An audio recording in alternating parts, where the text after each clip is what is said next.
విశాఖపట్నంలో రాజకీయ వేడి ఒక్కసారిగా గరిష్టానికి చేరింది. మేయర్ అవిశ్వాస తీర్మానం నేపథ్యంలో విశాఖ మున్సిపల్ కార్పొరేషన్ కార్పొరేటర్లకు ప్రధాన రాజకీయ పార్టీలు విదేశీ ప్యాకేజీలతో జాక్పాట్ అందిస్తున్నాయి.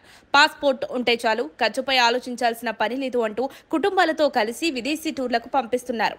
ఇంతకీ కారణం ఏంటంటే కార్పొరేటర్ల మద్దతుతో మేయర్ను తొలగించాలన్న కూటమి పార్టీలు తమకు అనుకూలంగా ఉన్న కార్పొరేటర్లను సురక్షితంగా ఉంచేందుకు విపరీతంగా శ్రమిస్తున్నారు. వైసీపీ, టీడీపీ, జనసేన మధ్య రాజకీయ యుద్ధం మున్సిపల్ స్థాయిలోనూ ఉత్కంఠ రేపుతోంది. విశాఖ మేయర్పై ఏప్రిల్ 19న అవిశ్వాస తీర్మానం ఉండటంతో కార్పొరేటర్ల మద్దతు కోల్పోకూడదని భావించిన వైసీపీ వెంటనే కౌంటర్ ఇచ్చింది. 36 మంది వైసీపీ కార్పొరేటర్లను బెంగళూరుకు తరలించి క్యాంపులో ఉంచింది. అంతేకాదు, వారిని శ్రీలంక టూర్కు పంపేందుకు ఏర్పాట్లు పూర్తయ్యాయి.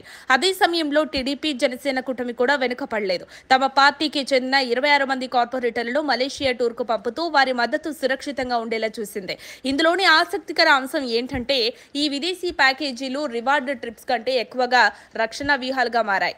వైసీపీకి చెందిన మొత్తం 58 కార్పొరేటర్లలో 22 మంది ఇప్పటికే టీడీపీ, జనసేన పార్టీలోకి చేరడంతో వైసీపీకు ప్రస్తుతం 36 మంది మాత్రమే మిగిలారు. ఈ 36 మందిలోని 4 కీలక ఓట్లు మేయర్ భవితవ్యానికి నిర్ణయించబోతున్నాయి. టీడీపీ, జనసేన, బీజేపీ మద్దతుతో కూడిన కూటమికి మెజారిటీ కొంచెం తక్కువగా ఉన్నప్పటికీ మిగిలిన 4ను ఒప్పించగలిగితే అవిశ్వాస తీర్మానం నెగ్గే అవకాశం ఉంది.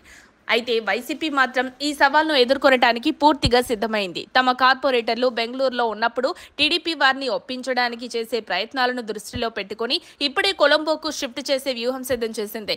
దీంతో టీడీపీ ఇక ఏం చేయాలో తేల్చుకోలేని స్థితిలో పడినట్లు రాజకీయ వర్గాలు భావిస్తున్నాయి. ప్రస్తుతం రెండు పార్టీలకు చెందిన దాదాపు 70 మంది కార్పొరేటర్లు విదేశీ టూర్లలో బిజీగా ఉన్నారు. ఈ టూర్లు రాజకీయ ఒత్తిడిని తగ్గించడానికో లేక తమ భవిష్యత్తు నిర్ణయించే ఓటుకు విలువ పెంచడానికో తెలియదు గానీ కార్పొరేటర్లు మాత్రం ఈ వేసవిని విదేశాల్లో ఎంజాయ్ చేస్తున్నారా అన్నది స్పష్టమవుతోంది. అవిశ్వాస తీర్మానం ఫలితం ఏదైనా కావచ్చు, కానీ పార్టీలు కార్పొరేటర్లను ఆకర్షించేందుకు చూపిస్తున్న రాజకీయ వ్యూహాలు మాత్రం ప్రేక్షకులను ఆశ్చర్యపరుస్తున్నాయి. మరి ఏ పార్టీ వ్యూహం విజయమవుతుందో వేచి చూడాల్సిందే. మరిన్ని అప్డేట్స్ కోసం మా కాయ్ టీవీని సబ్స్క్రైబ్ చేసుకోండి. మా వీడియో కనుక మీకు నచ్చినట్లయితే లైక్ చేయండి, షేర్ చేయండి. మీ విలువైన అభిప్రాయాలను కామెంట్ బాక్స్లో తెలియజేయండి.